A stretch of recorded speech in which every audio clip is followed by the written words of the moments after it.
Hello दोस्तों, तो कैसे हैं आप लोग। उम्मीद करता हूँ सब ठीक ही होगा। और इस वीडियो में आज हम लोग कोऑर्डिनेट ज्योमेट्री का जो सर्कल है उसके ऊपर हम लोग डिस्कस करेंगे। तो हालांकि तो कोऑर्डिनेट ज्योमेट्री जो है वो 4 टॉपिक्स पर बेस्ड है।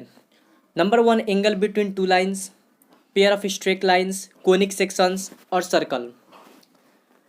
और उसी कोऑर्डिनेट ज्योमेट्री की टॉपिक में से आज हम लोगों ने एक टॉपिक लिया है जो है सर्कल। तो सर्कल, अब सर्कल से क्या क्वेश्चन बनते हैं तो मैं बता दूं, डी आर सिमखड़ा की जो बुक है उसमें 100% में से 95% जो है वो क्वेश्चन बेस्ड है सर्कल की इक्वेशन फाइंड करने के लिए, कि कैसे सर्कल की इक्वेशन फाइंड किया जाए इसके ही ऊपर बेस्ड है 95% क्वेश्चन। 5% क्वेश्चन ऐसे होंगे जो कोई प्रूविंग करने के लिए बोलेगा या फिर कुछ दूसरे चीज़ को निकालने को लिए बोलेगा। मगर यहाँ पे 95% मैं बोल रहा हूँ, 98% भी आप बोल सकते हैं। 98% जो क्वेश्चन जो है वो equations of a circle, circle की इक्वेशन कैसे फाइंड की जाए उसके ऊपर बेस्ड है। ठीक है, तो चलिए मैं बताता हूँ आप लोगों को कि इक्वेशन ऑफ अ सर्कल कैसे कैसे कोई भी सर्कल की इक्वेशन सिंपली और आसानी तरीके से निकाला जा सकता है। तो चलिए यहाँ पे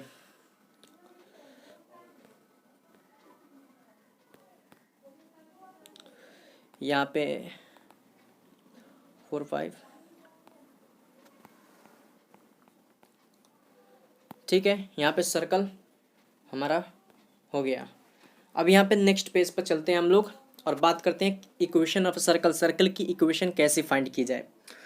तो घर बनाने की बिल्कुल ज़रूरत नहीं है, ये बहुत आसान बनने वाला है ये एक्सरसाइज। अगर आप लोगों ने शुरू से लेके एंड तक देख लिया ये वीडियो तो ये वीडियो आपको equation of a circle, circle की कोई भी इक्वेशन को ढूंढने के लिए आप लोगों को बहुत मेहनत करने वाली है। तो पहले तो आप लोगों को कुछ बेसिक्स जो टर्मिनोलॉजी है या फिर फार्मूला उसको कह सकते हैं या फिर उसको की पॉइंट भी कह सकते हैं, तो उस की पॉइंट को जान लेना ज़रूरी होगा। अगर उस की पॉइंट आप लोगों को पता होता है तो सर्कल, इक्वेशन ऑफ सर्कल निकालने में बहुत आसान हो जाएगी। तो यहाँ पे सब हम लोग डिस्कस करने वाले हैं, यहाँ पे जनरल इक्वेशन डिस्कस करने वाले हैं। जितने भी प्रकार की क्वेश्चन इस पे बनती है वो सारे क्वेश्चन भी मैं यहाँ पे करवाने वाला हूँ। तो चलिए सेकेंड पेज पर चलते हैं हम लोग। तो ये है की पॉइंट, कैसे हम लोगों की पॉइंट है ये। की पॉइंट के बिना सर्कल की इक्वेशन निकालना बहुत मुश्किल पड़ जाती है, तो इसलिए की पॉइंट भी बहुत ज़रूरी है।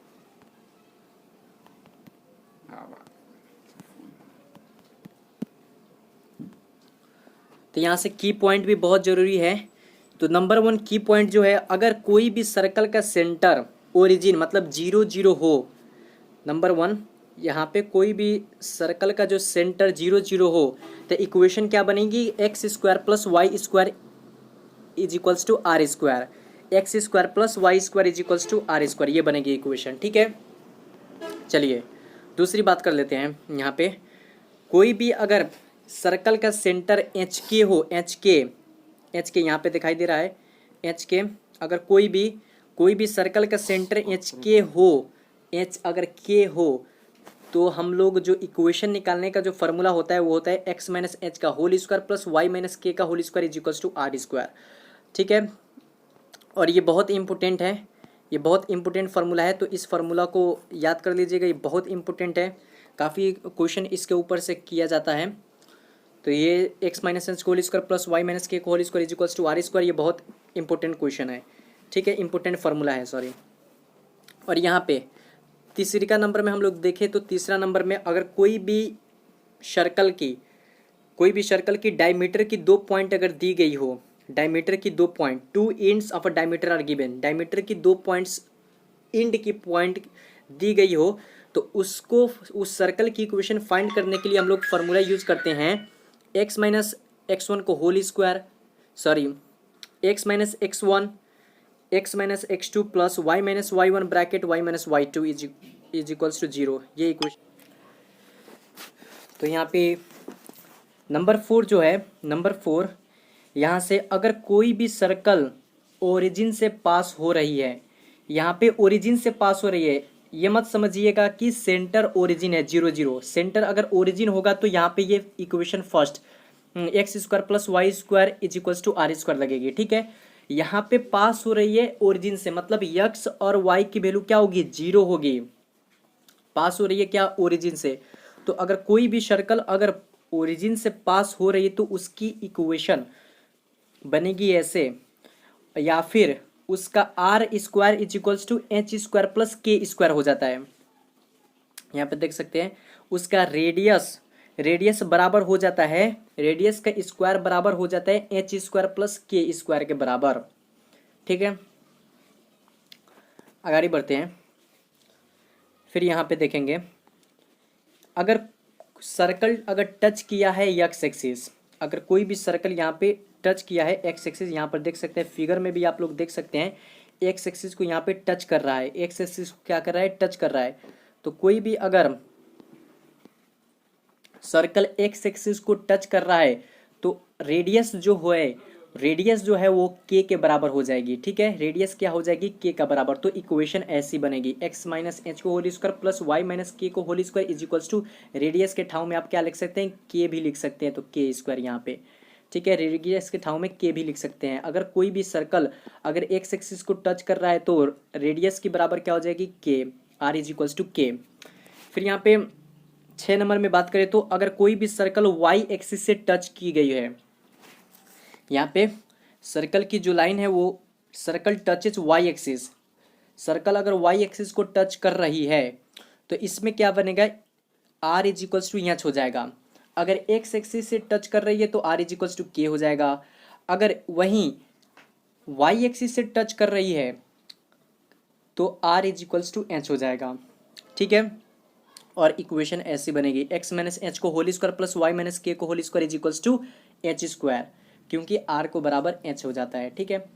अब यहाँ पे अगर circle touches the both axis, अगर सर्कल दोनों ही एक्सिस को टच कर रहा है, मतलब एक्स एक्सिस को भी टच कर रहा है और वाई एक्सिस को भी टच कर रहा है, तो उस हिसाब से रेडियस बराबर हो जाएगी सेंटर की, R is equals to H is equals to K, R is equals to H is equals to K, ठीक है। और इक्वेशन ऑफ सर्कल ऐसे बन सकती है 3 तरीके से। बात समझ में आई? तो चलिए, तो यहाँ पे सर्कल की इक्वेशन फाइंड आउट करने के लिए क्या फार्मूला बनती है, हम लोगों ने पढ़ा भी है और पढ़ लीजिए, नहीं पढ़ा है तो यहाँ पे देख लीजिए क्या होती है, यक्स माइनस एच का whole square plus Y minus k का whole square is equals to are square. ये हो गई जिन फार्मूला हो गई सर्कल की इक्वेशन, कोई भी सर्कल की इक्वेशन फाइंड आउट करने के लिए ये फार्मूला हो गई। बाकी इसके अलावा भी और भी फार्मूला है जो मैंने पहले ही बता दिया है कि सर्कल की फार्मूला क्या होती है, फार्मूला इक्वेशन ऑफ सर्कल की। तो यहाँ से हम लोगों को क्या पता चलता है, यहाँ से हम लोगों को 2 चीज़ पता चलती है। और वो क्या 2 चीज़ पता चलती है कि कोई भी सर्कल की इक्वेशन फाइंड आउट करने के लिए, कोई भी सर्कल की इक्वेशन पता करने के लिए एक तो हमारे पास क्या चाहिए, सेंटर चाहिए। क्या चाहिए, सेंटर चाहिए। जो सेंटर क्या होती है, एच के, और दूसरे यहाँ पे क्या चाहिए, रेडियस चाहिए, आर, रेडियस। तो यहाँ पे सेंटर हम लोगों को एच के चाहिए और दूसरा क्या चाहिए, आर चाहिए। यहाँ पे फॉर्मूला भी देख सकते हैं, यहाँ पे एच दिया हुआ है, फिर यहाँ पे के दिया हुआ है, एच दिया हुआ है, फिर ये आर दिया हुआ है। तो पता चलता है फॉर्मूले से ही हम लोगों को पता चल रहा है कि इक्वेशन ऑफ सर्कल, कोई भी सर्कल की इक्वेशन फाइंड आउट करने के लिए हम लोगों को 2 चीज़ चाहिए, वो है सेंटर और रेडियस। अगर सेंटर और रेडियस हम लोगों को दिया हुआ है, अगर क्वेश्चन में नहीं दिया गया है तो पहले तो हम लोगों को सेंटर और रेडियस ही निकालना पड़ेगा, ठीक है। यहाँ से ये बात बिल्कुल, ये चैप्टर 98% चैप्टर जो है, 98% जो क्वेश्चन है इसी के ऊपर बेस है, सेंटर और रेडियस। अगर आप लोगों को सेंटर और रेडियस निकालना आ गया तो सर्कल ऑफ इक्वेशन निकालने की कोई मुश्किल बात नहीं है। फार्मूला डायरेक्ट यूज करेंगे, फार्मूला यूज करेंगे एक्स माइनस एच को whole square plus Y minus k को whole square is equals to are square, equation निकल जाएगी। तो अब यहाँ पे मैं बताने जा रहा हूँ कि आखिर में ये जो आखिर में जो ये सेंटर और रेडियस है, सेंटर और रेडियस ये कैसे निकाला जाए, सेंटर और रेडियस निकालने का क्या कोई फॉर्मूला है, क्या कोई प्रोसेस है? चलिए हम लोग इसको डिस्कस करते हैं कि सेंटर और रेडियस कैसे आसानी से निकाल सकते हैं। तो चलिए यहाँ पे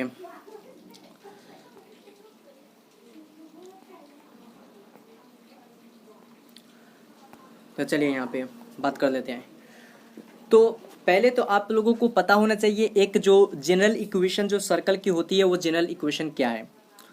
तो वो जनरल इक्वेशन ऑफ सर्कल्स मैं यहाँ पे लगा देता हूँ, sorry, x square plus y square plus 2gx plus 2fy plus c is equals to 0, ये होती है एक जनरल इक्वेशंस। सर्कल की जनरल इक्वेशन यही होती है। तो ये याद करने में ज़्यादा समय नहीं लगेगा आप लोगों को, मात्र आप लोगों को याद करना है x square plus y square plus 2gx plus 2fy plus c is equals to 0। हाँ, अगर ये आप लोगों को याद होगी तो आप लोगों को सेंटर और रेडियस बहुत ईजिली और आसान तरीके से आप लोग फाइंड आउट कर सकते हैं। तो ये मैंने बताया। ये नंबर 1 सेंटर की जो फार्मूला होती है, सेंटर की फार्मूला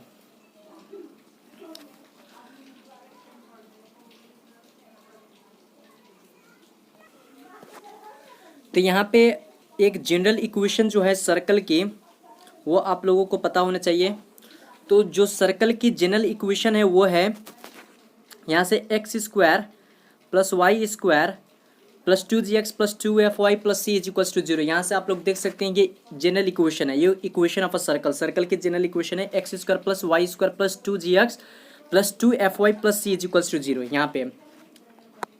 अब यहाँ पे देखिए, यहाँ से ये आप लोगों को सिर्फ देखना पड़ेगा, उधर देखने की जरूरत नहीं है।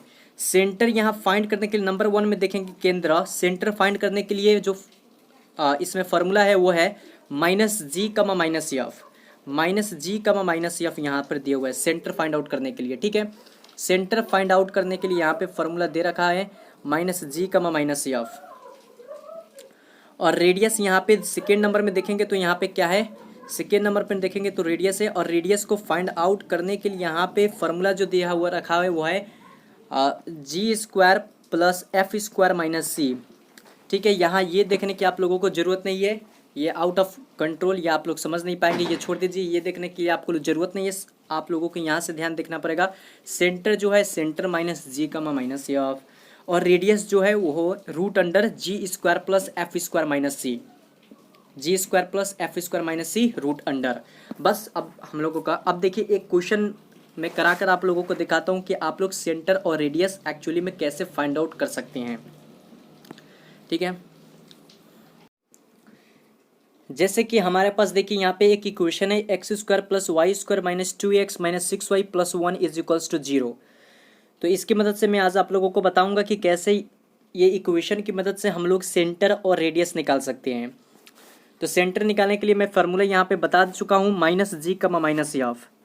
सेंटर निकालने के लिए, रुकिए ये बाद में काम लगेगा, इसको मैं क्या करता हूँ, इसको मैं गैप कर देता हूँ। ठीक है, यहाँ पे तो यहाँ पे ये जो पहले तो ये इक्वेशन जो दिया हुआ है उसको कंपेयर कर दीजिए जनरल इक्वेशन से। तो जनरल इक्वेशन क्या है, जनरल इक्वेशन है यहाँ पे हम लोग कंपेयर कर देंगे, comparing equation with, general equation क्या थी, जनरल इक्वेशन थी x square plus y square plus 2gx plus 2fy plus c is equals to 0। अब यहाँ पर देखेंगे एक्स स्क्वायर, यहाँ पे भी एक्स स्क्वायर है, यहाँ पर भी एक्स स्क्वायर है, यहाँ पर वाई स्क्वायर, यहाँ पर भी वाई स्क्वायर है। अब यहाँ पे 2gx है और यहाँ पर देखेंगे तो 2x है, माइनस 2x है। तो यहाँ पे 2g लिखेंगे और 2g लिखने के बाद यहाँ पे 2g लिखेंगे और 2g लिखने के बाद यहाँ पे 2g कितना है, x मिल जा रहा है, 2g कितना है -2, मतलब g का वैल्यू आ गया कितना -1। तो यहाँ से देयरफॉर g का वैल्यू आ गया -1। फिर यहाँ पे 2f, यहाँ पे अब 2gx हो गई। अब 2f वाली करेंगे तो 2f के सामने क्या लिखाई देगा, -6, तो -6 यहाँ लिखेंगे, ठीक है। तो f इज इक्वल्स टू कितना, -3 हो जाएगा। तो यहाँ से हम लोगों के पास f की वैल्यू आ गई और g की वैल्यू आ गई। अब c क्या दिया हुआ है, यहाँ से c निकाल लेते हैं। c मतलब कांस्टेंट, कांस्टेंट मतलब यहाँ 1 + 1 दिया हुआ है, तो +1 हम लोग क्या कर देंगे, यहाँ से लिख देंगे। बात समझ में आई। अब यहाँ पे ऊपर करेंगे और यहाँ से हम लोग सेंटर निकालने की जो फॉर्मूला क्या थी, सेंटर निकालने की, सेंटर जो है एच के से डिनोट होता है। एच के क्या था, -g, -f था ना। तो यहाँ से सेंटर क्या आ जाएगी, -g, मतलब -1 और माइनस से मल्टीप्लाई होके हो जाएगी 1, -f, यहाँ पे -3, तो माइनस माइनस हो जाएंगे +3, मतलब सेंटर यहाँ से आ गई हम लोगों का 1,3, सेंटर 1,3 आ गया हम लोगों के पास। अब यहाँ से हम लोग रेडियस निकालते हैं, रेडियस, तो रेडियस निकालते हैं। तो यहाँ से radius is equals to, radius का फॉर्मूला क्या था, रेडियस का फॉर्मूला था g² + f² - c, तो ऐसे दे देंगे g², g कितना वैल्यू, g का वैल्यू क्या था, g का वैल्यू -1 था, देख लीजिएगा आप, प्लस f का वैल्यू -3 था, और माइनस का माइनस 80 का वैल्यू 1 था, ठीक है। अब इसको यहाँ से अगर सिंप्लीफाई करेंगे हम लोग, तो यहाँ से आएगा 1 का 1, 1 का स्क्वायर 1, 3 का स्क्वायर 9, -1, मतलब यहाँ से 1 प्लस ये 1 कट जाएगा 9, और यहाँ से आ जाएगी निकल के 3, मतलब रेडियस क्या हो गई हमारी, रेडियस हो गई 3। तो सेंटर और रेडियस ऐसे ही निकलती है। कोई भी अगर आपके पास इक्वेशन हो, कोई भी इक्वेशन आपके पास दिखाई दे रहा है, तो उस इक्वेशन को क्या करेंगे, फिर से मैं यहाँ पे रिवाइज कर रहा हूँ, कोई भी इक्वेशन आपके पास है तो उस इक्वेशन को कंपेयर करेंगे, comparing equation with x² + y² + 2gx + 2fy + c = 0। इससे क्या करना है, हम लोगों को कंपेयर करना है, ठीक है। अब कंपेयर करने के बाद हम लोगों को पता है यहाँ पे g का वैल्यू निकालनी पड़ेगी, f का वैल्यू और c का वैल्यू निकालनी पड़ती है। तो g का वैल्यू 2gx, 2g यहाँ पे लिखेंगे इज इक्वल्स टू, अगर g के वैल्यू देखेंगे तो यहाँ पे x मिल रहा है, यहाँ पर भी x है और यहाँ पर भी क्या है, x है, तो x मिल रहा है, तो इसीलिए -2 यहाँ पर आ जाएगा, और g का वैल्यू यहाँ से हम लोगों के पास आ जाएगा, g का वैल्यू हमारे पास आ जाएगा 1, -1, ठीक है। फिर यहाँ f देखेंगे, यहाँ पे f देखेंगे तो 2fy, fy -6 y मिल रहा है, तो 2f यहाँ पर लिखेंगे और y के -6, तो f का वैल्यू आ जाएगा -3, ठीक है। इसी तरह से c बोलते हैं कांस्टेंट को, तो c यहाँ पे 1 दे रखा है, तो 1 हम लोगों ने लिख दिया। अब यहाँ से सेंटर निकालने की फॉर्मूला क्या है, -g,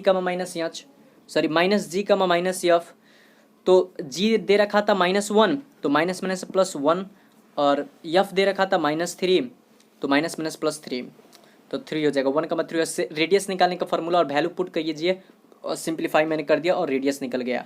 तो इस तरीक़े से आप क्या कर सकते हैं, सेंटर और रेडियस निकाल सकते हैं। तो आज की वीडियो में हम लोगों ने बेसिक कंसेप्ट जाना, सर्कल की बेसिक जो कंसेप्ट है वो हम लोगों ने जाना, ठीक है। कोई भी सर्कल की इक्वेशन निकालने के लिए क्या चाहिए हम लोगों को, सेंटर चाहिए, और दूसरा क्या चाहिए, और दूसरा जो चाहिए वो है रेडियस चाहिए सर्कल की इक्वेशन फाइंड आउट करने के लिए। और सेंटर एच के कैसे निकलेगा वो, और रेडियस आर कैसे, सेंटर और रेडियस की मदद से हम लोग कोई भी सर्कल का इक्वेशन कैसे निकाल सकते हैं, वो पार्ट 2 में हम लोग सीखेंगे, ठीक है। तो चलिए।